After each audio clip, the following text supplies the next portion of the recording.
once your avocados are ripe, you can either leave them at the countertop on a basket, or you can have the option of actually storing your avocado in the fridge once the avocado is ripe. So when it comes to your citrus fruits, things like apples, you can stack them in the fridge if you're going to take a bit longer to eat them. Yeah, so the trick is, if you want them to stay longer, try and buy them when they're green.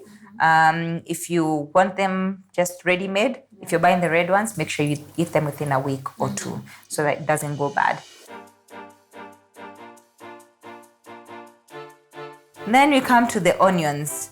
Yes, so for the onions, do you fridge them or not? I don't fridge my onions. I don't, yeah. Yes. That is actually right. I think we should have had a gentleman to actually tell us on some of these fruits, and foods, whether they actually fridge them or not. Because I feel like some guys really struggle quite a lot in knowing what do I put in the fridge and what shouldn't I put in the fridge. So obviously when it comes to your onions, these are the ones that you store in a dry, cool place. You don't want to put them in your fridge. When it comes to your garlic as well, when it comes to something like ginger, stack them outside the fridge in a dry, cool place.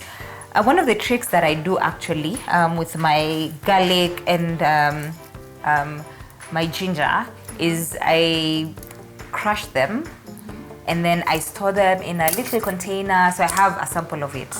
Yeah, so this is one of the quick meal preps, especially if you're a busy, ongoing, busy lady or a busy gentleman, for the gentlemen who amazingly cook for their ladies. Yeah, keep it up. But anyway, yeah, so this is one of the quick meal preps that I personally do at home. So I just take my ginger when I go shopping, my ginger and my garlic, I crush them, then I store them in a container, and then I put them in my fridge, which can last ideally even up to a month when it's, crushed, and anytime I need to use it, I just stack it, so I don't have to go through the process of making it every time. Yes. Plus, I figure I find out actually it stays longer than, because the garlic, if you keep it also for long, it starts to wither. I have already experienced that. Yeah, I think this is something nice that I've learned today. Yes. And then when it comes to your bananas, so bananas, do we store them in the fridge or not? Sometimes. There's a time I used to put my bananas in the fridge, but at the end of the day, you end up just using them for baking because of the color. Yes, they start to darken. Yes. So that is right. Actually, bananas are supposed to be stored outside the fridge, once again in a dry, cool place on a countertop, so that you just eat it as you go. So either you can buy the bananas when they're not fully ripe, so that when you put them on the countertop, you give it time for it to ripen. But once it's ripened, you want to eat it immediately. So for me, I personally buy my bananas when I know I'll eat it within that course of the week. Because then once your bananas begin to go bad, you can actually have the option of freezing them. So you can freeze your bananas and they'll ideally turn dark, and then you can use them for baking. Some people use them in their mokimo. So you can just find ways of how to use your frozen bananas. But bananas are to be stored outside the fridge. Then when it comes to bread, this is one hard one. People never know, should I fridge, should I not fridge? I'm the kind of person who put my bread in the fridge. Okay, so here's the trick.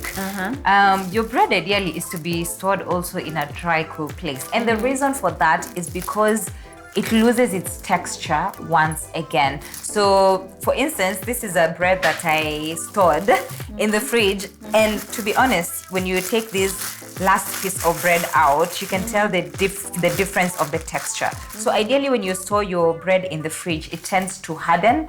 So it loses its texture. It literally can become a mass weapon of destruction. But ideally, so the whole idea for storing your bread outside the fridge is to ensure that it maintains its soft texture. Because I think when you actually touch this, you can feel it's a bit hard. It's a bit hard and tough. But then, so you can see the difference between the texture of the bread that is stored in a fridge and bread that is stored outside in a dry, cool place. So for your bread, you want to store it outside in a dry, cool place just to ensure that it maintains the texture. And then, one more thing that I didn't mention about the banana is that also when you store it in the fridge, it tends to lose its nutrients, ideally potassium. So bananas are very rich in potassium. So when you put it in the fridge, it tends to also lose the potassium in it. And finally, when it comes to your... My favorite vegetable. Is it potatoes, potatoes? Once again, group of schools, or it depends with where you went to school. Yeah. But yes, when it comes to your potatoes, to fridge them or not to fridge them? Not to freeze them. Yes, that is right. So your potatoes are not to be kept in the fridge. So you want to store your potatoes actually in a dry, dark place. So ideally, you can put them in your cupboard if you have a cupboard. And also one more thing, you want to put your potatoes completely separate and away from things like onions, because you'll find some people actually stack their onions and the potatoes together. It's actually what happens. The onions are also known to produce the gas known as ethylene gas, which ideally is the same gas that is produced by fruits that helps with ripening. So what happens is when you stack now your potatoes together with your onions, you realize that your potatoes begin to rotten faster. So you want to keep your onions separate and your potatoes separate in a dry, cool place, preferably for the potatoes, in a dark place. And then, yes, when it comes to your honey is another one that you never know. Should I fridge or not to fridge? Not to freeze. Not to fridge, that is right. You'll find people putting their honey in the fridge. But what happens when you put honey in your fridge is that it hardens and crystallizes.